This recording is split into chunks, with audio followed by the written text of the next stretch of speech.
understanding, I'm killing your conscience. I killed it with context. While you wanted construction, I kill him with content. Zaire Mitchell, known as Bricc Baby. We just gonna get it all the way down. We don't care about too much. It's an introduction, statement of facts. Defendant is intercepted discussing criminal activity, including pointing a firearm at his partner and child.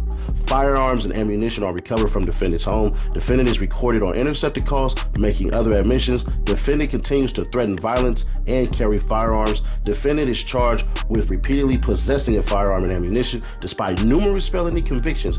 The morning of defendant's instant arrest, he had an unsecured firearm and ammunition in reach of his young child. Defendant's criminal history is full of violence and supervision violations. 2006, narcotics and obstruction of law enforcement. 2010, reckless evading involving assault with a deadly weapon. 2012 to 2014, narcotics convictions. 2016, criminal threats conviction. 2020, robbery conviction, misdemeanors, arrest, and other conduct. Defendant's fraud crimes. Defendant was detained based on risk of flight and danger. Argument, legal standards for pretrial detention. So they're basically saying we going to make sure that he don't get bail. And I'm gonna tell y'all this, it don't look like he gonna be getting bail on this one. So I'm not saying that he's not, but I'm just saying from how they writing this right now, it don't look good. Defendant should remain detained. See, right there. Nature and circumstances of the offenses, weight of the evidence, history and characteristics of defendant, nature. And that's why I always tell y'all, bro. I always say that. Man, there's some characteristics, bro. Yeah, man. Nature and seriousness of the danger posed by defendant's release. Defendant's proposed property bond is insufficient. Conclusion. Defendant Zaire Mitchell, defendant, asked this court to be released pending trial, arguing that a secure property bond is sufficient to reasonably assure his appearance and the safety of any other person or the community. To the contrary, defendant's criminal history shows a dedication to crime and recidivism, no matter what the consequences. Moreover, his conduct during the investigation in this case shows the same dedication to a life of crime and an ability to comply with the rule of law. The indictment first alleges that defendant in shooting at individuals possessed ammunition expelled from a firearm on January 12, 2022. So they said he shot at somebody in 2022. Then on June 21st, 2023, defendant was captured on an intercepted call arguing with his significant other, and when she repeatedly recounted that defendant had pointed a gun at her while she was holding his infant child. Execution of a search warrant at defendant's home followed, and 3 firearms, including an AK-47 style gun and over 125 rounds of ammunition, were found. After law enforcement seized those weapons and arrested defendant, he continued undeterred. In March 2024, defendant erupted at his place of employment, threatening individuals in the room and online with death, fighting security, and later admitting to possessing a firearm during that incident. Throughout 2024, defendant made claims online of murdering people and threatening to do the same to others. Then, on March 18, 2025, the day before his arrest in this case, defendant went on a live video podcast with someone who he had previously threatened to kill. During the podcast, sitting across from that person, defendant brandished a firearm in his waistband. Defendant was arrested the following day. An unsecured firearm with multiple magazines of live ammunition matching that seen in defendant's waistband on the podcast were found where defendant was staying with his young child. All of the above conduct occurred after years of violent crimes, firearm possession, evading charges, and troubling conduct disseminated throughout the internet. Defendant's lengthy periods of incarceration and supervision have not deterred him from continuing to commit dangerous crimes. There is no reason to believe this arrest will be any different, and the safety of the public demands that defendant remain detained. Statement of facts. Defendant is intercepted discussing criminal activity, including pointing a firearm at his partner and child. In the first several months of 2023, defendant was intercepted on multiple court-authorized Title III wiretaps, both on his phone and his associate's phone. On multiple calls, defendant discussed criminal activity. Throughout March 2023, defendant discussed how the mother of one of his children accused him of pointing a gun at her, and defendant claimed it was a lie. But on June 20th, 2023, a second person accused defendant of the same conduct. That day, defendant's significant other, KC, stated, "You pulled a gun out on me with your daughter. You pulled a gun out on me in front of your fucking daughter. You pointed a gun at me with your bitch ass. Defendant responded, I don't give a fuck, nigga. I don't give a fuck, bitch. Ever since I've been with you. The following day, defendant argued with Casey again about her picking up her daughter, ordering her to take the fucking baby outside. You stupid bitch. You sit in the house all day. You dumb asshole. Casey told defendant she could not walk or drive because defendant fucked up her leg and that he was the one who hit on people. Defendant responded, man, I was 6 out. Shut the fuck up, bitch. I just told you, nigga, you keep playing with a nigga, you just want to see a nigga. Defendant told Casey, y'all know how to do my Bricc Baby voice, to leave and said that they were done. On the same day, Casey again stated, it was so fucked up that you can't even apologize for the shit that you do. You never apologize for treating me bad, pulling a gun out on me like this shit is cool for you. But you want me to go do shit for you? You talking about you don't want me? Shit, you got going on, but you gonna pull a gun out on me and my child though, right? Defendant responded, I don't 6 out, yeah. You don't get, I don't give a fuck, bitch. I don't give a fuck. I don't. I was 6 out Crip, nigga.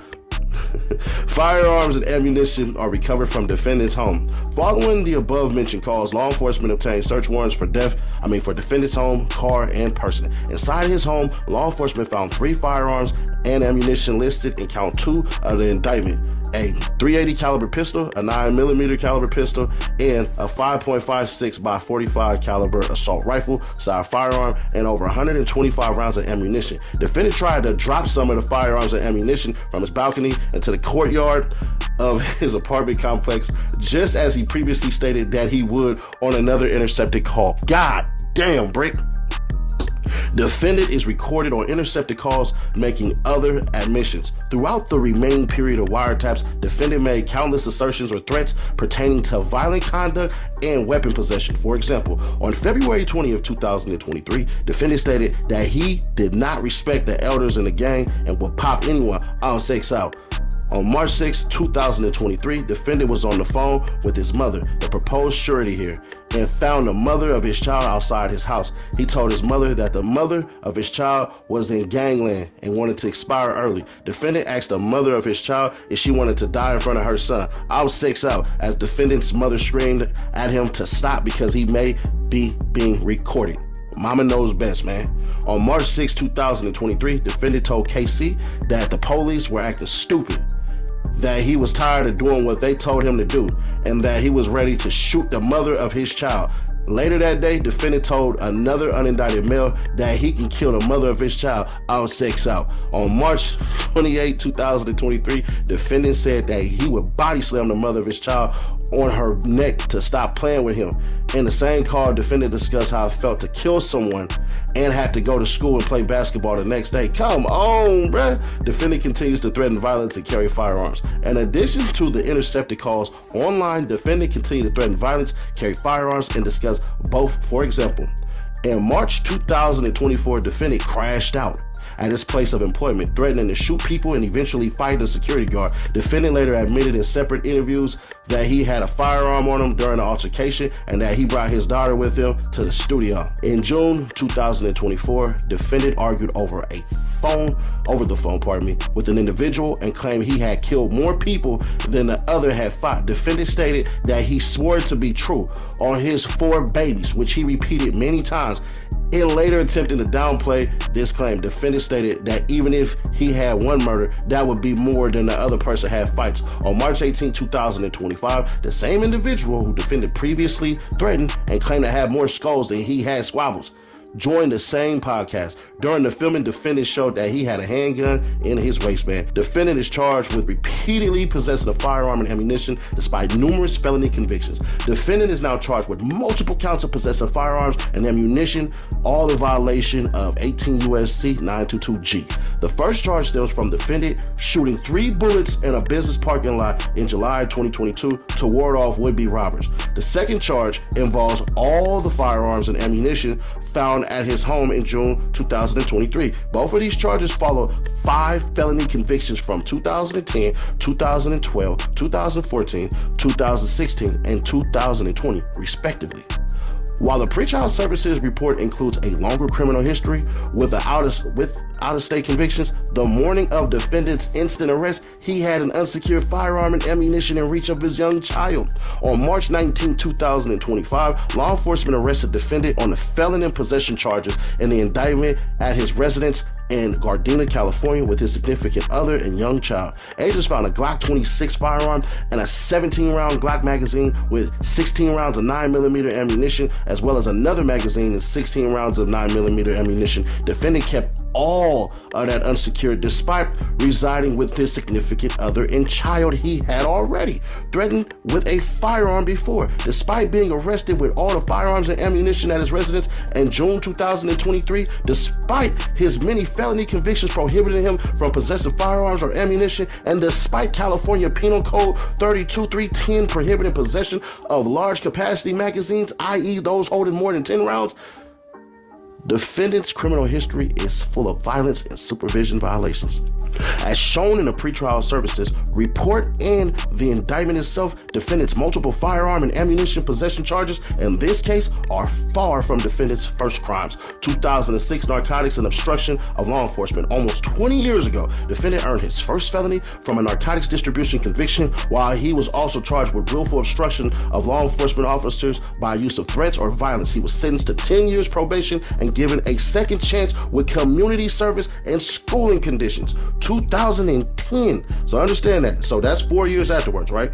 2010, reckless evading involving assault with a deadly weapon. In 2010, defendant's criminal charges escalated with a charge for assault with a deadly weapon with great bodily injury likely, and a conviction for evading a peace officer with disregard for safety. Defendant was sentenced to 365 days in jail in 3 years.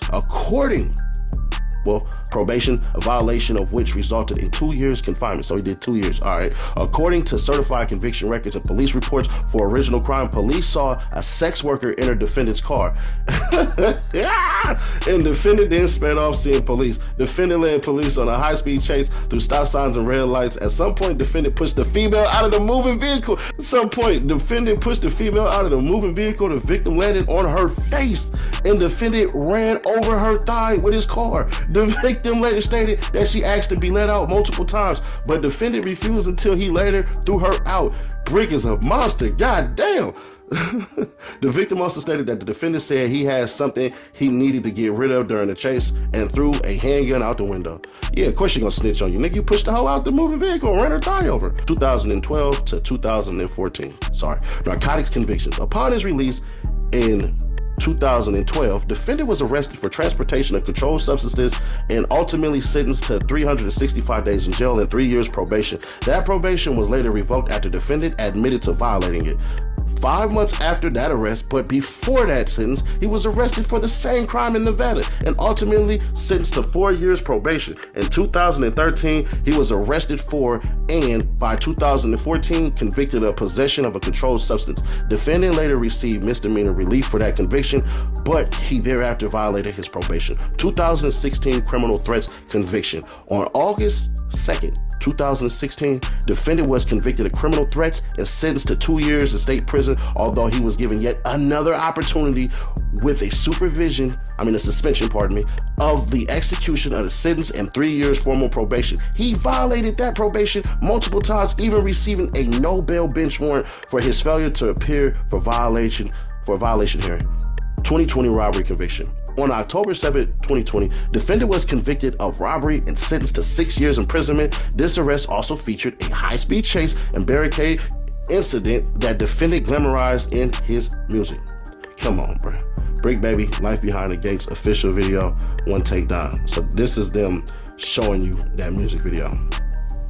Misdemeanors, arrest, and other conduct. As a juvenile, defendant was charged with carrying a concealed weapon, robbery, and minor in a possession of a weapon.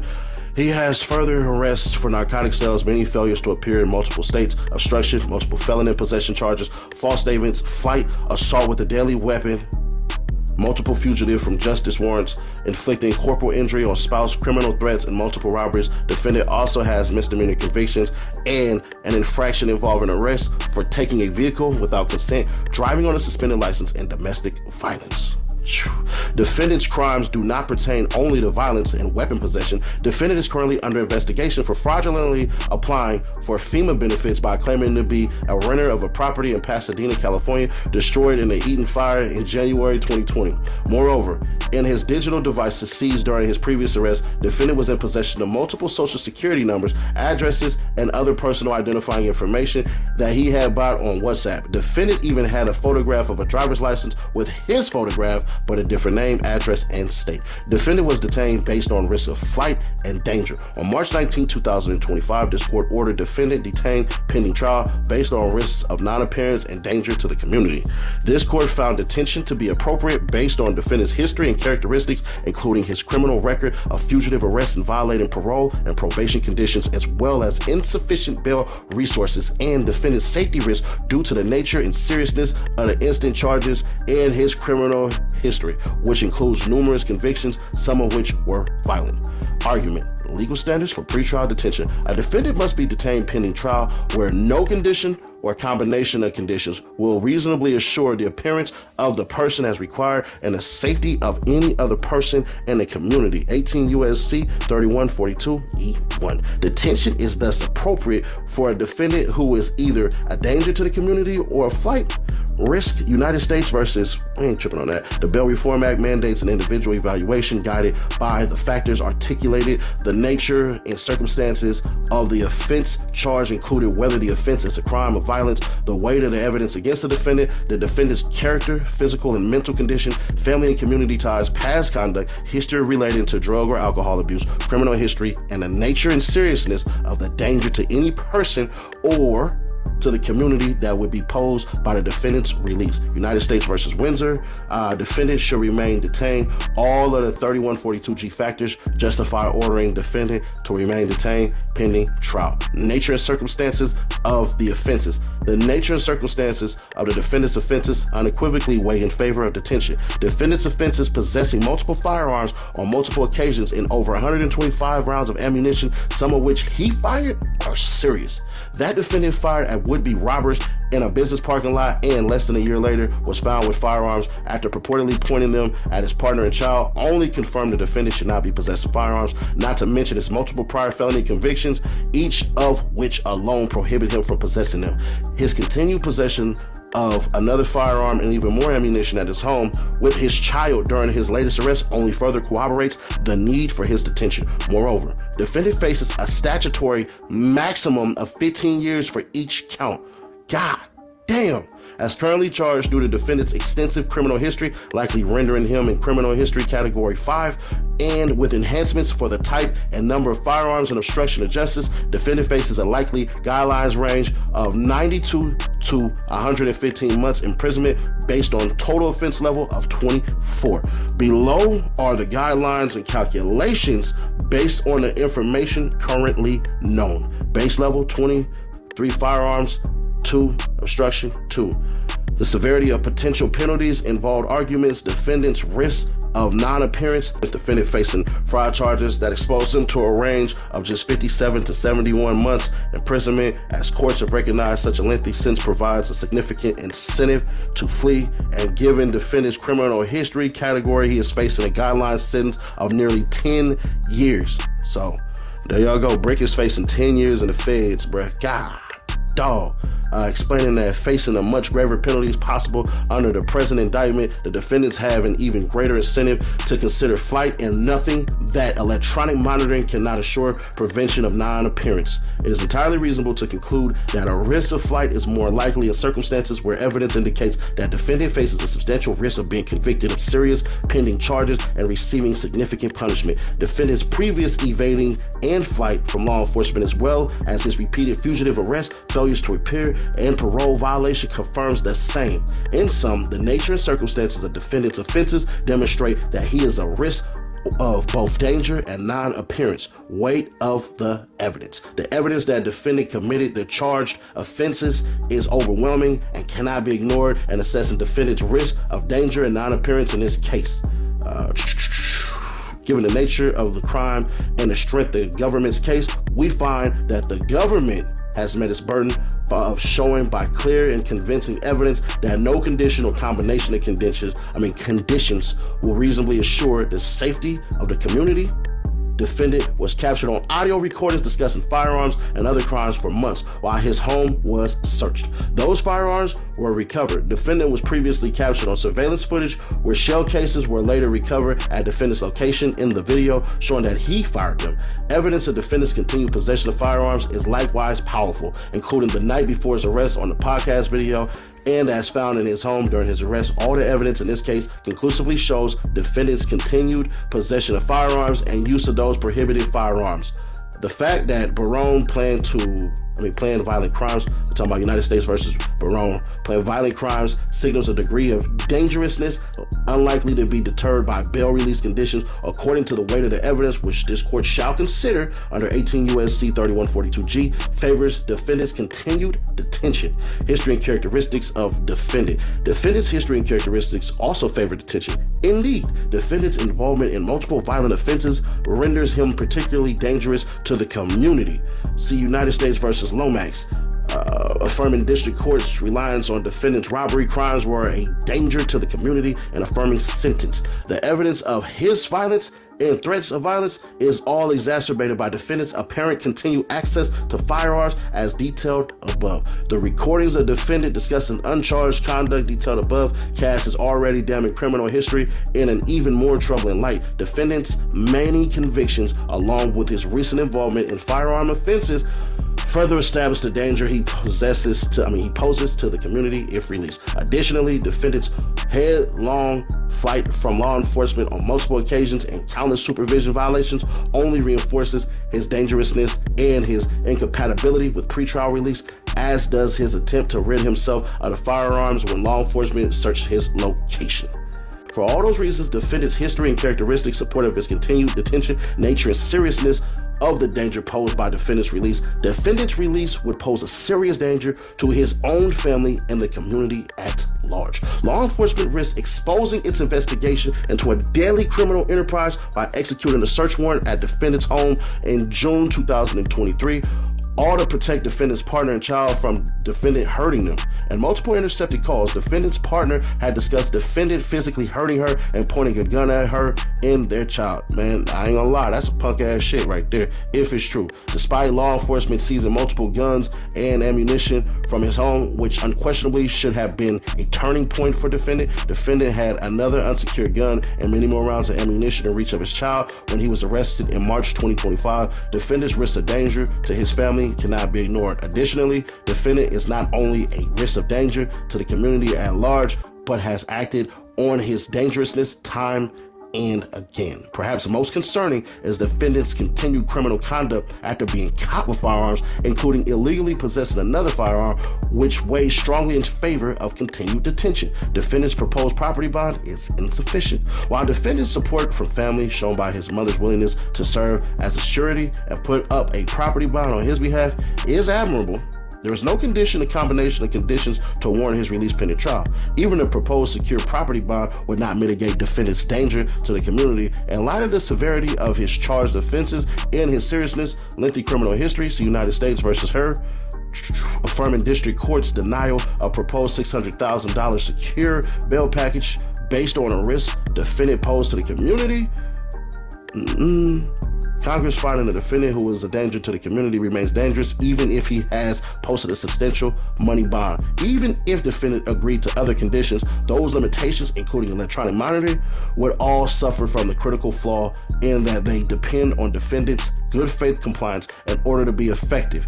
In particular, electronic monitoring does not prevent a defendant from committing crimes within the monitoring radius, including his home, where he has been caught with unsecured firearms and ammunition more than once, and there is no reasonable way to assure that a defendant would not make impermissible stops or detours on his way to places permitted under restrictions, reversing release order finding that restrictions on communications with any person not approved by counsel, monitoring a phone through PIN registered 24-hour house arrest, and other conditions had an Achilles heel because virtually all of them hinge on the defendant's good faith compliance. Given defendant's repeated commission of crimes over over the course of this investigation, as well as the litany of criminal convictions, warrants, violations, and continued criminal activity while on probation or parole, this court should be wary of defendant's ability to obey his proposed restrictions.